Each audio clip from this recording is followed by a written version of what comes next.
Hello and welcome Dexters classes में। मैं हूं जसबी। फ्रेंड्स, बात कर रहे हैं यहाँ पर हम कि जर्मनी के द्वारा जो हिजबुल्लाह पर बैन किया गया है उसके आने वाले समय में वर्ल्ड पॉलिटिक्स पर क्या प्रभाव पड़ेंगे, और विशेष रूप से यहाँ पर हम बात करेंगे मिडिल ईस्ट की अब पॉलिटिक्स किस और करवट लेगी। तो बात करेंगे हम इसके ऊपर डिटेल से, डिस्कस करेंगे इसके ऊपर डिटेल से कि हिजबुल्लाह कौन है और आने वाले समय में इसका क्या प्रभाव पड़ने वाला है। तो फ्रेंड्स, बने रहिएगा वीडियो पूरा सुनिएगा, और सुनने के बाद यदि आपको यहाँ पर कुछ नया जानने को मिला तो चैनल को अवश्य सब्सक्राइब कीजिएगा।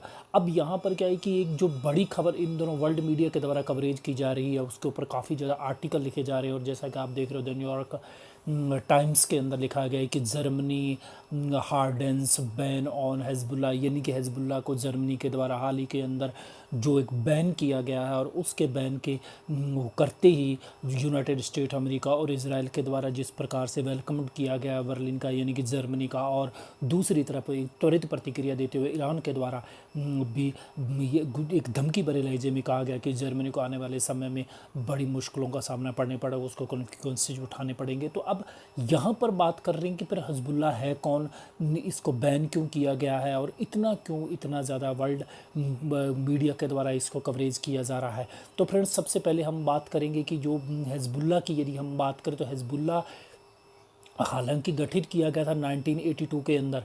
पहले यहाँ पर आप बात देखिएगा कि 1982 के अंदर हिजबुल्लाह का गठन किया गया था। अब किया कैसे गया, इसके पीछे तीन कहानियाँ थी।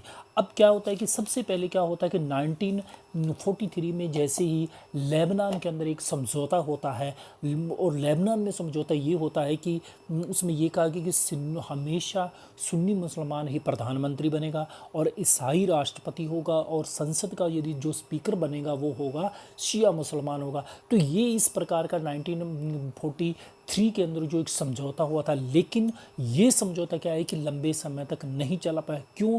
क्योंकि लेबनान में सबसे ज़्यादा सुन्नी बाहुल्य लोग थे, और सुन्नी बाहुल्य लोग थे, और ईसाई धर्म और का इनके सब पूरे साथ क्या है कि पूरा का पूरा समर्थन था सुन्नी लोगों का।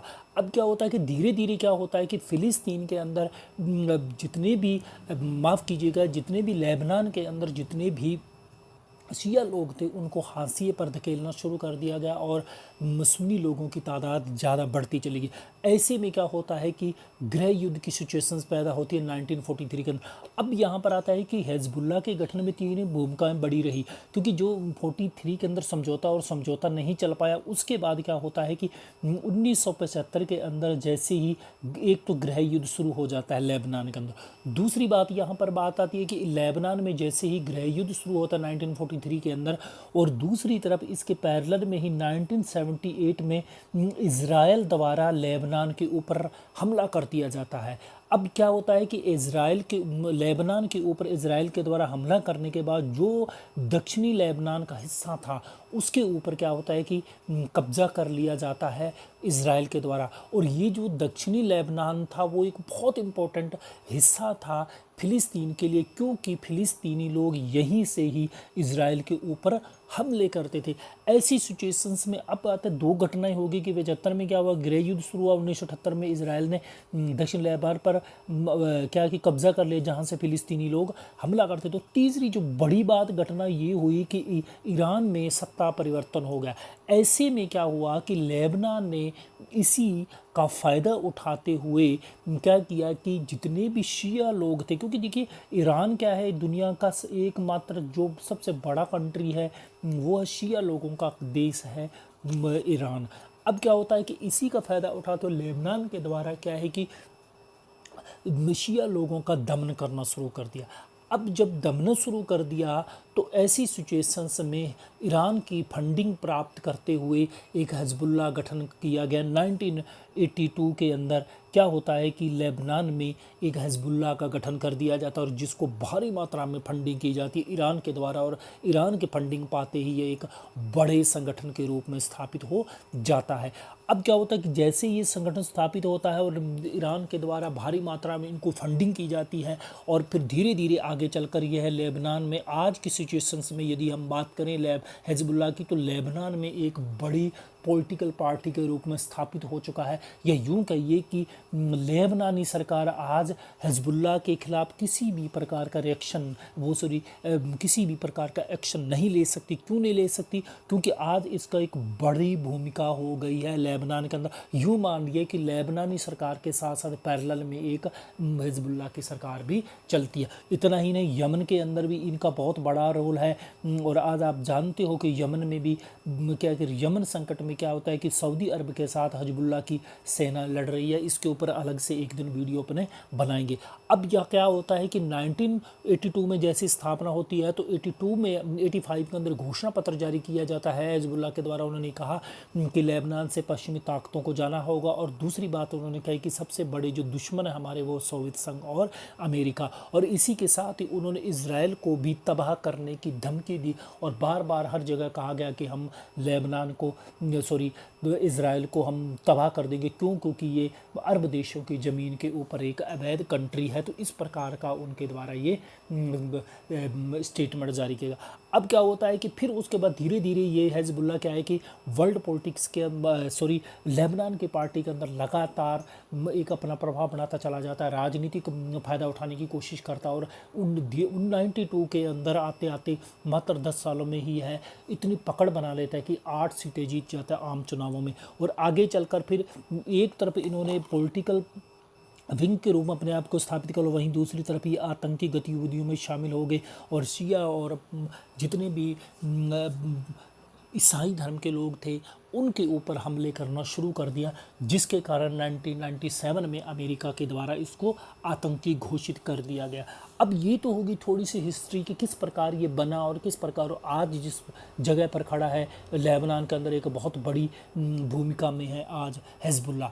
अब क्या होता है वर्तमान में यदि हम बात करें तो वर्तमान में भी इसकी एक बहुत बड़ी भूमिका है। और आज यदि हम बात करें तो ये बशर अल असद सरकार के समर्थन में इसने हज़ारों अपने हिजबुल्लाह लड़ाकों को सीरिया भेजा ISIS के खिलाफ। तो यहाँ से हम बात कर रहे हैं कि आज इनका रोल सिर्फ लेबनान में नहीं है बल्कि इसका रोल आज मिडिल ईस्ट के अन्य देशों के अंदर फैल चुका है। जैसे ऊपर हमने बात की कि यमन में भी आज इनका प्रमुख भूमिका हो गई है, सीरिया में अपनी प्रमुख भूमिका निभा रहे हैं। और ऐसे में क्या है कि दुनिया लगातार चिंतित, क्योंकि जितना हिजबुल्लाह का प्रभाव बढ़ता है उतना ही ईरान मजबूत होता है। और ईरान को यदि आपको कमज़ोर करना है, ईरान को यदि आपको तोड़ना है तो पश्चिमी ताकतों ने की ये स्ट्रेटजी है कि हिजबुल्लाह को कंट्रोल किया जाए। तो अब यहाँ पर अब होती ये बात होगी। अब क्या होता है कि फिर धीरे धीरे जिस प्रकार की हिजबुल्लाह के द्वारा लेबनान में मजबूती पाई गई है, राजनीति प्रमुख पार्टी बन गई हो, तो उसके आधार पर दुनिया का अभी इसको खतरा अपने को मानते हो इनके द्वारा लगातार आतंकी घोषित किया जा रहा है। और जर्मनी की यदि हम बात करें तो फिर जर्मनी ने क्यों किया इसको आतंकी घोषित? देखिए आतंकी क्योंकि घोषित किया, पहली बात क्या है कि ईरान की बात करें तो बढ़ती पावर है। पहली बात, जिस प्रकार ईरान की ताकत लगातार सैन्य ताकत बढ़ती जा रही है और पश्चिम के जितने भी देश हैं वो चिंतित हैं। और हाल ही के अंदर आपने देखा होगा, मैंने एक वीडियो बनाया था कि ईरान के द्वारा पहला अपना मिलिट्री सैटेलाइट लॉन्च कर दिया गया है। तो ऐसी सिचुएशंस में क्या होता है कि अब क्या है कि ईरान की यदि ताकत को रोकना है तो हिजबुल्लाह को कंट्रोल करना होगा, पहली बात।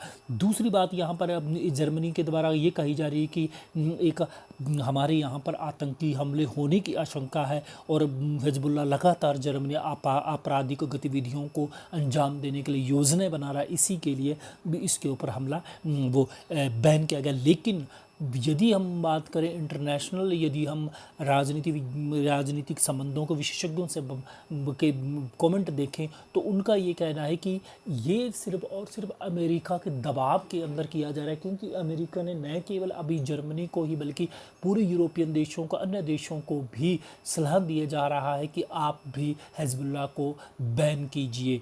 तो आने वाले समय में देखते हैं कि किस प्रकार की वर्ल्ड पॉलिटिक्स करवट लेती है। लेकिन आज के समय में जर्मनी के द्वारा इनको बैन कर दिया गया है। और जैसे ही बैन किया गया वैसे ही ईरान के द्वारा जर्मनी के इस कदम को चेताते हुए एक धमकी भरे लहजे में कहा कि आने वाले समय में आपको इसके नुकसान भुगतने पड़ेंगे। तो अब यहाँ पर बात आती है कि आने वाले में नुकसान पड़ने पड़े, तो इसका मतलब ये है कि वर्ल्ड के अन्य देशों के ऊपर, दुनिया बाहरी देशों के ऊपर इसका क्या प्रभाव पड़ने वाला, दुनिया हिजबुल्लाह के किस नज़र से देखती है। तो इसमें सबसे पहले यहाँ पर अल जजीरा चैनल का एक आर्टिकल छपा हुआ जिसके अंदर ये कहा है कि Iran condemn Germany ban Hezbollah activity. तो जर्मनी को जिस प्रकार से उन्होंने बैन की, जर्मनी के द्वारा बैन किया गया, और इसको ईरान के द्वारा जिस प्रकार से एक त्वरित प्रतिक्रिया देते हुए एक धमकी भरे लहजे में ये कहा गया कि आपको कॉन्सिक्वेंसेस का सामना करना पड़ेगा। तो आने वाले समय में काफ़ी ज़्यादा बदलने वाली वर्ल्ड पॉलिटिक्स। लेकिन अब यहाँ पर आता है कि जितने भी अरब देशों की यदि हम बात करें कि हिजबुल्लाह को संगठन किस नज़र से देखते हो, तो ये भी बार बार हिजबुल्लाह को आतंकी संगठन घोषित कर, क्योंकि देखिए शिया समुदाय का सबसे बड़ा अगवा यदि हम बात करें, सुन्नी समुदाय का सबसे बड़ा अगवा की यदि हम बात करें तो वो सऊदी अरब है। तो सऊदी अरब पहले इनको आतंकी घोषित कर चुका है और वो ईरान के बढ़ते प्रभाव को रोकने के लिए इस प्रकार के कदम उठा रहा है। अरब लीग की यदि हम बात करें तो अरब लीग के द्वारा वर्ष 2016 में ही अरब टेररिस्ट ग्रुप घोषित कर चुका है हिजबुल्लाह को। यानी कि अरब देश वो देश हैं जिनमें पूरे ही अरब समुदाय के लोग हैं, जिसके अंदर OIC इस्लामिक ऑर्गेनाइज संगठन भी शामिल होता है और अरब देशों का एक बड़ा संगठन, ये दुनिया भर के अब मुस्लिम देशों का एक संगठन है। तो उनमें के द्वारा भी इनको घोषित किया जा चुका है। ऐसे ही यदि हम बात करें कि यदि इसी की तरह यदि हम, अब ये होता है कि अरब देशों के साथ साथ यदि हम बात करें कि हिजबुल्लाह पर ईरान, चीन और रसिया का क्या स्टांस है, तो ये इन्होंने कभी भी इस प्रकार का स्टेटमेंट जारी नहीं किया है कि जिससे कि ईरान को किसी प्रकार की आपत्ति हो, क्योंकि वे हमेशा इसका बड़ा समर्थन करते हैं। और यहाँ पर आप देख सकते हैं कि जो सीरिया के अंदर आज ईरान, आपकी सीरिया की सरकार यानी कि असद सरकार और रसिया तीनों मिलकर जिस प्रकार ISI से लड़ रहे, उसमें हिजबुल्लाह की भी प्रमुख भूमिका है।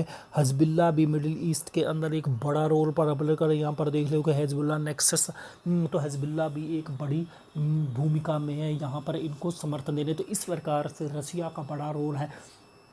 रसिया ने तो यहाँ तक कह दिया है कि यह एक सामाजिक और राजनीतिक संगठन है कि एक आतंकवादी संगठन, यानी कि हिजबुल्लाह के बारे में। और यदि चीन की बात करें तो चीन के लोगों ने भी कभी भी हिजबुल्लाह को आतंकी घोषित नहीं किया और ना ही उनके बारे में किसी प्रकार ऐसा कमेंट किया है, क्योंकि ईरान के में बहुत बड़े स्तर पर चाइना के द्वारा इन्वेस्टमेंट किया जा रहा है। और हाल ही के अंदर आपने देखा होगा कि खबरें आई थी कि $400 बिलियन का निवेश कर रहा है चाइना ईरान में। और इतना ही नहीं, ईरान का सबसे बड़ा तेल और गैस का निर्यातक यदि देखा जाए तो वो है चाइना। तो इस वजह से ये, अब यदि हम ऐसे भारत की हम बात करें तो भारत एकदम से न्यूट्रल है। भारत ने किसी प्रकार का कोई आज तक कमेंट नहीं किया है, क्योंकि भारत की जो वर्ल्ड फॉरेन पॉलिसी है वो एकदम से अलग पॉलिसी चलती है, वो किसी की भीड़ में शामिल नहीं होती है। तो फ्रेंड्स, उम्मीद है कि यहाँ पर आपको कुछ शॉर्ट एंड स्वीट एनालिसिस से कुछ नए जानने को मिला होगा। तो फ्रेंड्स, यदि वीडियो पसंद आया तो प्लीज़ सब्सक्राइब कीजिएगा, नहीं पसंद आया तो कमेंट की करके ये बताइएगा कि क्यों पसंद नहीं है, ताकि हम आने वाले समय में और वीडियो के अंदर इम्प्रूव कर सके। मिलता हूँ एक और इसी प्रकार के वीडियो के साथ। वीडियो सुनने के लिए बहुत बहुत धन्यवाद।